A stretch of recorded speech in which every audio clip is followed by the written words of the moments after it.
2023 বৰ্ষৰ 23 ছেপ্টেম্বৰত মুখ্যমন্ত্ৰী আত্মনিৰ্ভৰ অসম নামৰ আঁচনি এখনৰ সূচনা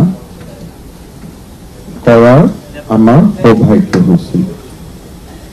এই আঁচনিখনৰ মূল লক্ষ্য আছিল যে অসমত এচাম যুৱ উদ্যমী গঢ়ি তোলা। এই আঁচনিখনৰ জৰিয়তে 2 বছৰত আমি 2 লাখ উদ্যমী যুৱক নিৰ্মাণ কৰিব বিচাৰিছিলোঁ আৰু তাৰ বাবে আমি পঞ্জীয়নৰ প্ৰক্ৰিয়া আৰম্ভ কৰিছিলোঁ। আমাৰ উদ্দেশ্য আছে যে অহা 2 বছৰত প্ৰতি বছৰে 1 লাখ কৰি 2 লাখ যুৱকক আৰ্থিক সাহায্যৰে আমি তেওঁলোকক উদ্যমী জগতখনৰ বাবে প্ৰস্তুত কৰা। আঁচনিখন অনুসৰি আমি 1জন উদ্যমী যুৱকক ৰাজ্য চৰকাৰে 2টা ইনষ্টলমেণ্টত 2 লাখ টকা আগবঢ়াব। প্ৰথম 1 লাখ টকা তেখেতসকলে লাভ কৰিব বেংকৰ তেওঁলোকৰ ডিবিটিৰ জৰিয়তে আৰু তেওঁলোকৰ একাউণ্টত 1 লাখ টকা তেখেতসকলে পাব আৰু আঁচনিখনৰ ৰূপায়ণ বা অগ্ৰগতিৰ ওপৰত ভিত্তি কৰি আন 1 লাখ টকা আমি তেওঁলোকৰ বেংক একাউণ্টত জমা দিম। অৰ্থাৎ 2 লাখ যুৱক আৰু 2 লাখ টকা সৰ্বমুঠ 4,000 কোটি টকা আমি 2 লাখ উদ্যমী যুৱক যুৱতীলৈ আমি প্ৰেৰণ কৰিম।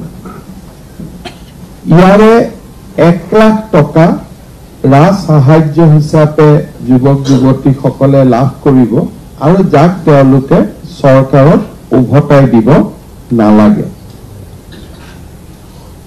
আনহাতে যি 1 লাখ টকা ঋণ হিচাপে থাকিব সেই ঋণ 5 বছৰ সম্পূৰ্ণ কৰাৰ পিছত 5 বছৰ তেওঁলোকে ব্যৱসায় চলোৱাৰ পিছত পৰৱৰ্তী 5 বছৰত সুদবিহীনভাৱে চৰকাৰক উভতাই দিব।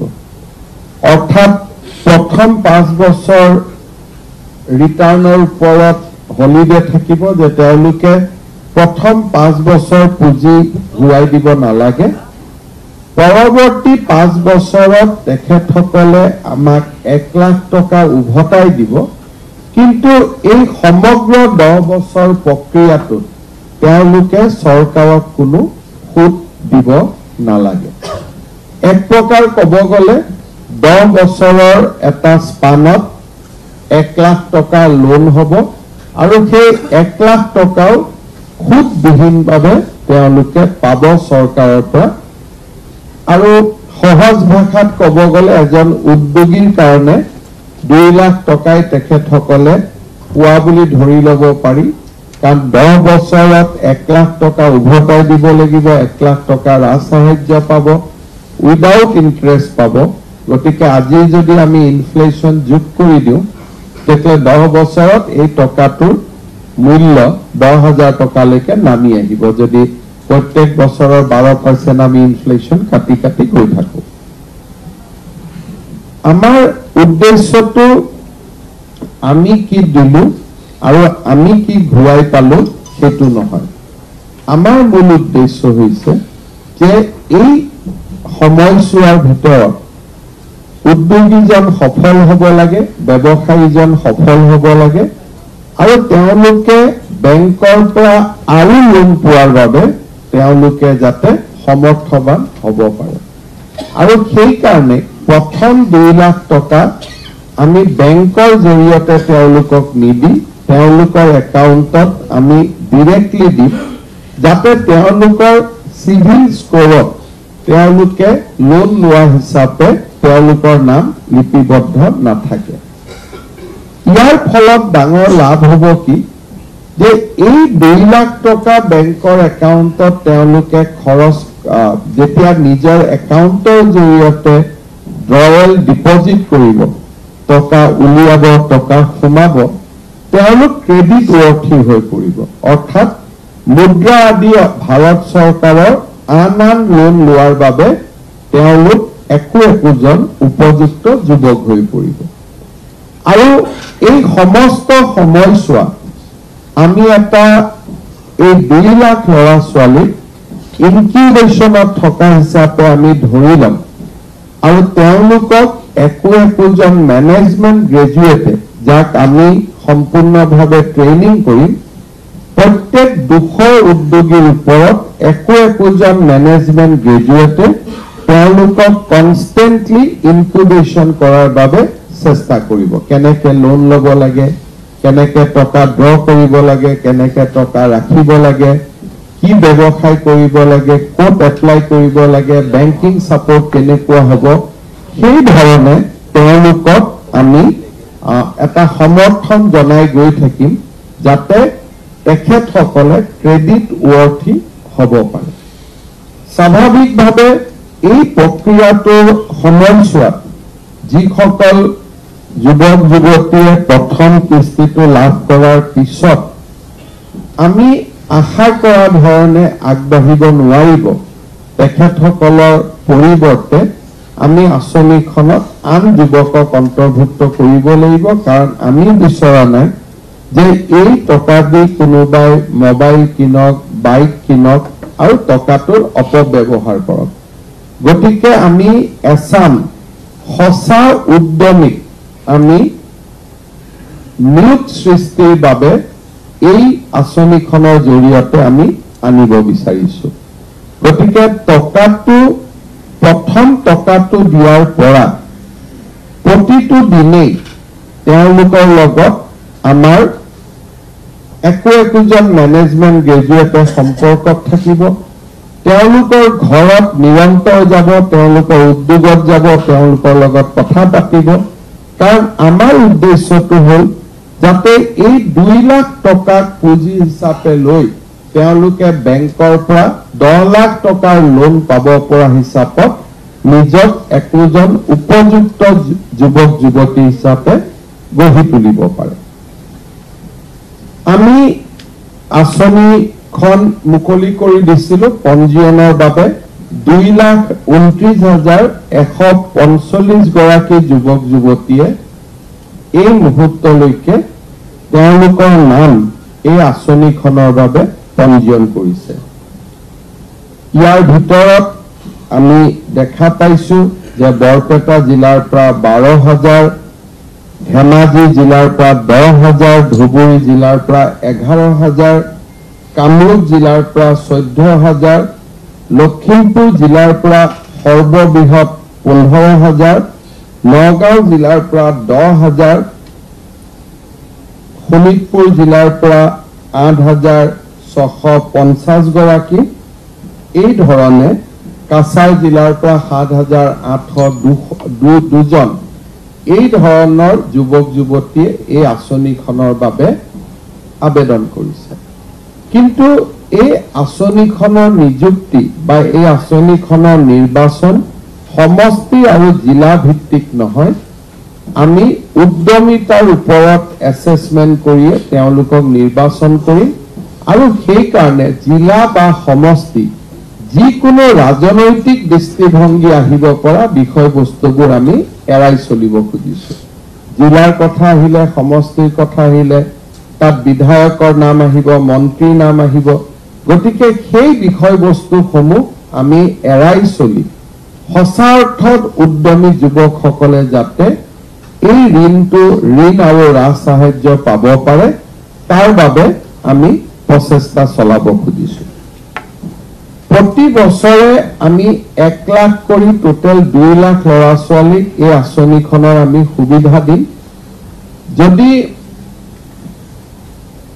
সাক্ষাৎকাৰৰ সময়ছোৱাত আমি 2 লাখ উপযুক্ত ল'ৰা ছোৱালী পাওঁ তেতিয়াহ'লে দ্বিতীয়বাৰ আবেদন বিচৰাৰ প্ৰশ্ন নাথাকিব কিন্তু যদি আমাৰ ডিষ্ট্ৰিক্ট 2 লাখ ল'ৰা ছোৱালী উপযুক্ত নহয় 1,70,000 উপযুক্ত হ'ল তেতিয়াহ'লে আমি পৰৱৰ্তী 1 লাখৰ কাৰণে আমি নতুনকৈ আবেদন বিচাৰিম যাতে আৰু সেই বছৰটো যিসকলে নিৰ্ধাৰিত বয়সত ভৰি দিব তেওঁলোকে যাতে এই আঁচনিখনত আবেদন কৰাৰ সুবিধা পায়। আজিৰ দিনটো গুৰুত্বপূৰ্ণ এইবাবে যে পঞ্জীয়ন আৰু আবেদনৰ মাজত এটা বিৰাট ডাঙৰ পাৰ্থক্য আছে। পঞ্জীয়নৰ সময়ত আমি মাত্ৰ আগ্ৰহ প্ৰকাশ কৰিছো যে এই আঁচনিখনত আমি সোমাব খোজো, কিন্তু আবেদন পত্ৰখনৰ ওপৰত তেওঁলোকৰ নিৰ্বাচন হ'ব, কি স্কিম কৰিব, কি বিচাৰিছে, তেওঁলোকৰ স্কিমেটিক তেওঁলোকৰ ব্যৱস্থা কি হ'ব, এই গোটেইটো আজিৰ পৰা আবেদন প্ৰক্ৰিয়াৰ জৰিয়তে তেওঁলোকে চৰকাৰক আবেদন কৰিব। পঞ্জীয়ন আৰু আবেদনৰ মাজত হয়তো এটা পাৰ্থক্যও থাকিব। প্ৰতিগৰাকী পঞ্জীয়ন কৰা ব্যক্তিয়ে হয়তো আবেদন নকৰিবও পাৰে বা হয়তো 100% আবেদনো কৰিব পাৰে। আমি আবেদনৰ বাবে কিমান দিন সময় দিছো? 45 ডেজ, আজিৰ পৰা আমি 45 দিন সময় দিছো, কাৰণ আবেদন প্ৰক্ৰিয়াত নথি পত্ৰৰ প্ৰয়োজন আছে, আবেদন প্ৰক্ৰিয়াত স্কিম সিলেকশন কৰাৰ প্ৰয়োজনীয়তা আছে। আমি আবেদনৰ পঞ্জীয়নৰ সময়ত দেখিছো যে আমাৰ ইয়াতে প্ৰফেশনেল ডিগ্ৰী থকা 15,091 গৰাকী ব্যক্তি আবেদন 1591 ব্যক্তি আবেদন কৰিছে, যাক আমি 5 লাখ টকালৈকে সহায় কৰিম। 2.5 লাখ টকা ৰাজ সাহায্য, 2.5 লাখ টকা loan, basically veterinary graduate, agriculture graduate তেখেতসকলৰ বাবে। কিন্তু বাকি যিসকলে 2 লাখ টকাৰ বাবে আবেদন কৰিব তাত আমি দেখা পাইছো যে পোষ্ট গ্ৰেজুৱেচন থকা 5,718 গৰাকী আবেদন কৰিছে, IIT পলিটেকনিক ডিপ্লোমা থকা 5,837 গৰাকী আবেদন কৰিছে, গ্ৰেজুৱেচনত 61,000, হায়াৰ সেকেন্ডাৰী পাছ কৰা 86,000 আৰু মেট্ৰিক পাছ কৰা 55,000 আৰু 10মান শ্ৰেণীলৈ পঢ়া 11,000। উচ্চ মাধ্যমিক আৰু গ্ৰেজুৱেচনত পঢ়া যুৱক যুৱতীয়ে আটাইতকৈ বেছিকৈ এই আঁচনিখনৰ বাবে আবেদন কৰিছে। এই আঁচনিখনৰ পঞ্জীয়নৰ পৰ্যায়ত এটা প্ৰেৰণাদায়ক বুলিয়ে মই ক'ব লাগিব যে ST বা শিডিউল ট্ৰাইবৰ 41,000 ল'ৰা ছোৱালীয়ে এই আঁচনিখনৰ বাবে আবেদন কৰিছে। তাৰমানে গোটেই ইউনিভাৰ্ছৰ প্ৰায় 20% এপ্লিকেশ্যন হেজ কাম ফ্ৰম শিডিউল ট্ৰাইবছ। শিডিউল কাষ্টৰ পৰা 21,000 আৰু আদাৰ বেকৱাৰ্ড ক্লাছৰ পৰা প্ৰায় 80,000 আবেদন আহিছে। আৰু তাৰ পৰা আমি এটা কথা বুজি পাম যে এই আঁচনিখনে সমাজৰ ডিসএডভান্টেজিয়াছ সেকশনৰ মাজতো এটা প্ৰেৰণা বা এটা এনথুথিয়াজিম ক্ৰিয়েট কৰিছে, যেটো আমাৰ কাৰণে অত্যন্ত শুভ লক্ষণ। আঁচনিখনৰ পঞ্জীয়নৰ পৰ্যায়ত আমি তাক খুব মেটিকুলাছলি আমি যেহেতু কম্পিউটাৰাইজ আবেদন হয়, বহুত কথা ভিতৰত গৈ চাব পাৰি। আমি এটা কথা দেখিছো যে ইয়াৰ 70,000 আবেদনকাৰীয়ে পল্ট্ৰি, ডায়েৰী, গোটাৰী আদি সেক্টৰত নিজক জড়িত কৰিব খুজিছে আৰু মীন ব্যৱসায়ীৰ লগত 28,000 যুৱক যুৱতী জড়িত হ'ব খুজিছে। ইয়াৰ পৰা আৰু এগ্ৰিকালচাৰৰ লগত 16,000 যুৱক যুৱতী জড়িত হ'ব খুজিছে। তাৰমানে এগ্ৰিকালচাৰ এণ্ড এলাইড সেক্টৰৰ লগত 1 লাখ যুৱক যুৱতী জড়িত হ'ব খুজিছে। মই ভাবো যে কৃষি বিভাগৰ অধীনত থকা agriculture university, veterinary college, fishery college, এই গোটেই অনুষ্ঠানকেইটাক আমি ট্ৰেইনিং আৰু সাপোৰ্ট সিস্টেমৰ কাৰণে আমি যদি এক্টিভেট কৰিব পাৰো তেতিয়ালে অসমত আমি স্বাৱলম্বিতাৰ ফালেও খোজ কাঢ়িব পাৰিম। ই আৰু এটা আমাৰ বাবে বেনিফিট হ'ব, কাৰণ পল্ট্ৰি, ডায়েৰী, গোটাৰী, পিগাৰী, মাছ বা আদাৰ এগ্ৰিকালচাৰ আৰু হৰ্টিকালচাৰ সেক্টৰত এতিয়াও আমি ডিপেন্ডেন্ট হৈ আছো। কিন্তু যদি 1 লাখ নতুন যুৱক যুৱতীয়ে মীন ব্যৱসায় হাতত লয়, ডায়েৰী আৰম্ভ কৰে, গোটাৰী আৰম্ভ কৰে, ফিচাৰী আৰম্ভ কৰে। আৰু এই আঁচনিখনত মই নাভাবোঁ যে মোবাইল আদি কিনাৰ ক'ৰবাত স্কোপ আছে বুলি, গোটেই টকাই বিনিয়োগে কৰিব লাগিব। আৰু সঁচাই যদি আমি তেনেকৈ কঠোৰ হৈ থাকিব পাৰোঁ, তেতিয়াহ'লে অসমৰ এই কৃষিভিত্তিক উদ্যোগে এটা নতুন প্ৰেৰণা পোৱাৰ সম্ভাৱনা আছে। ইয়াৰ উপৰিও আন আন professional course, stationery business, readymade garment, এই গোটেই ছেক্টৰবিলাকৰ উপৰিও ল'ৰা ছোৱালীয়ে প্লেণ্টেশ্যনৰ প্ৰতিও আগ্ৰহ প্ৰকাশ কৰিছে। আমি বহুদিনৰ পৰা এটা কথা কৈ আহিছিলোঁ যে অগৰ আদি কমাৰ্চিয়েল ট্ৰি প্লান কৰিও আমাৰ যুৱক যুৱতীয়ে এটা ভাল কৰ্ম সংস্থাপনৰ সুবিধা পাব পাৰে। আৰু সঁচাকৈয়ে প্ৰায় 4,000 ল'ৰা ছোৱালীয়ে প্লেণ্টেশ্যন ৰিলেটেড উদ্যোগৰ লগত জড়িত থকাৰ বাবে আবেদন কৰিছে। এই গোটেইখিনি হৈছে আমাৰ এটা পঞ্জীয়নৰ পৰ্যায়ৰ তথ্য। আবেদনত যোৱাৰ লগে লগে আমি এটা ছেকেণ্ড পৰ্যায়ত সোমাই যাম। আবেদনৰ পিছতে তেওঁলোকৰ মৌখিক ইণ্টাৰভিউ হ'ব অন এ ছেট অফ কুৱেশ্যনাৰী, যিটো গোটেই অসমত ধুবুৰীত ল'ৰাজনৰ পৰা আমি যি জানিব যত্ন কৰিম, ডিমা হাছাওতো ল'ৰাজনৰ পৰা আমি একে কথাকে জানিব ইচ্ছা কৰিম, যাতে তেওঁলোকক আমি ষ্টেট ৱাইড মেৰিট লিষ্টখন প্ৰিপেয়াৰ কৰিব পাৰোঁ। ডিষ্ট্ৰিক্ট, জিলা, মহকুমাৰ কথাত আমি সোমাব খোজা নাই, আমি ষ্টেট লেভেল এটা ছিলেকশ্যনত যাব খুজিছোঁ।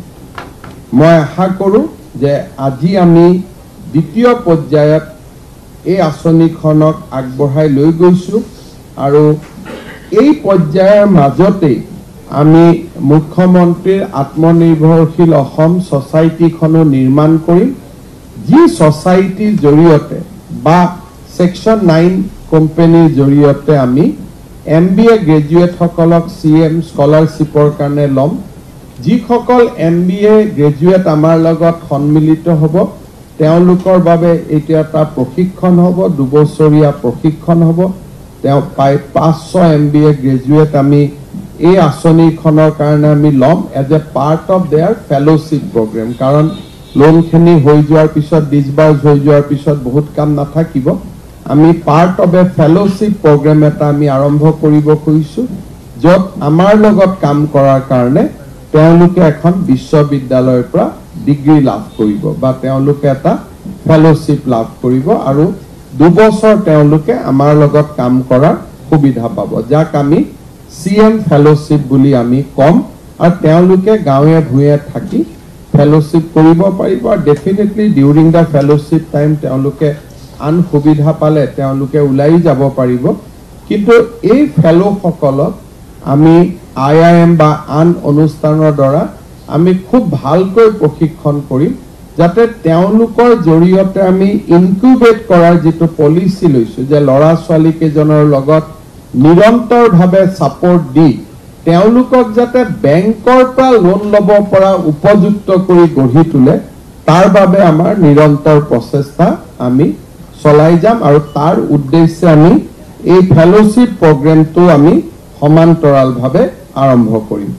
মই পুনৰ এবাৰ অসম চৰকাৰৰ উদ্যোগ আৰু বাণিজ্য বিভাগক ধন্যবাদ জনাইছোঁ যে মুখ্যমন্ত্ৰীৰ আত্মনিৰ্ভৰশীল অসম আঁচনি, যিখন যোৱা বছৰৰ বাজেটত আমি উল্লেখ কৰিছিলোঁ, তাক এটা গতি দি আজি আগবঢ়াই এই পৰ্যায়লৈ লৈ অহাৰ বাবে।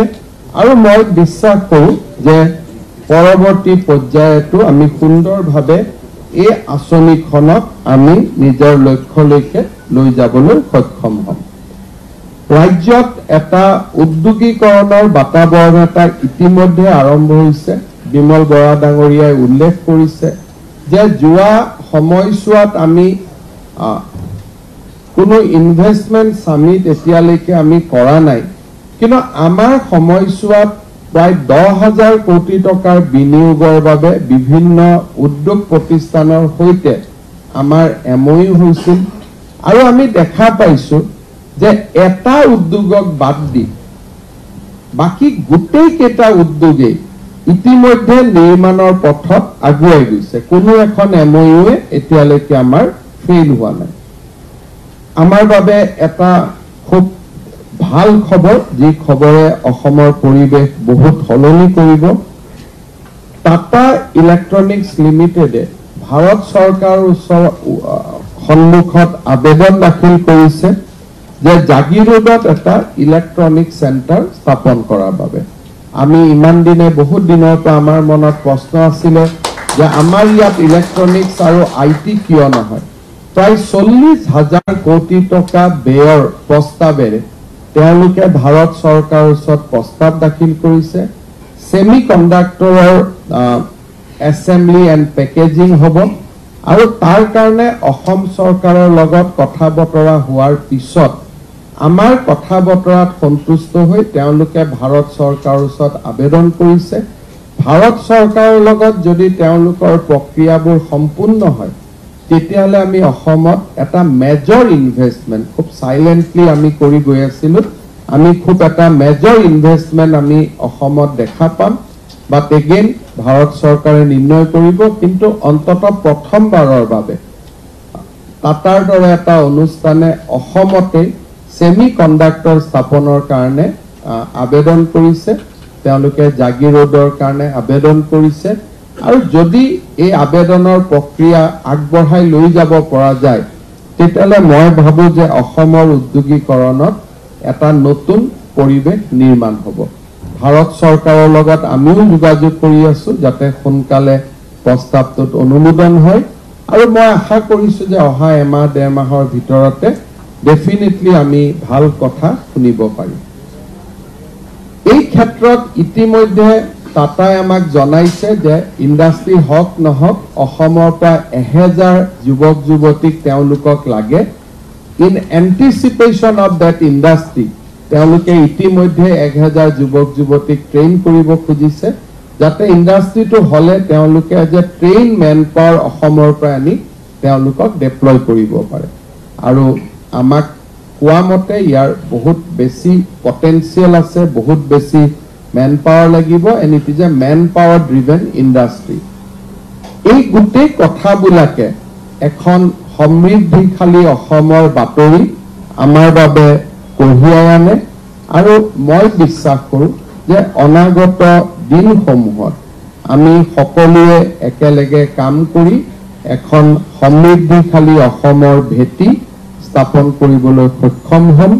পুনৰ এবাৰ অসম চৰকাৰৰ উদ্যোগ বিভাগক মই আজিৰ সুন্দৰ কাৰ্যসূচীৰ বাবে অভিনন্দন জনাইছোঁ আৰু পঞ্জীয়ন কৰা আটাইবোৰ যুৱক যুৱতীকে আবেদনৰ প্ৰক্ৰিয়াটো একে উৎসাহ আৰু উদ্দীপনাৰে আবেদন প্ৰক্ৰিয়াটো যোগদান কৰিবলৈ মই অনুৰোধ জনাই মই মোৰ বক্তব্যৰ সামৰণি মাৰিছোঁ। ধন্যবাদ।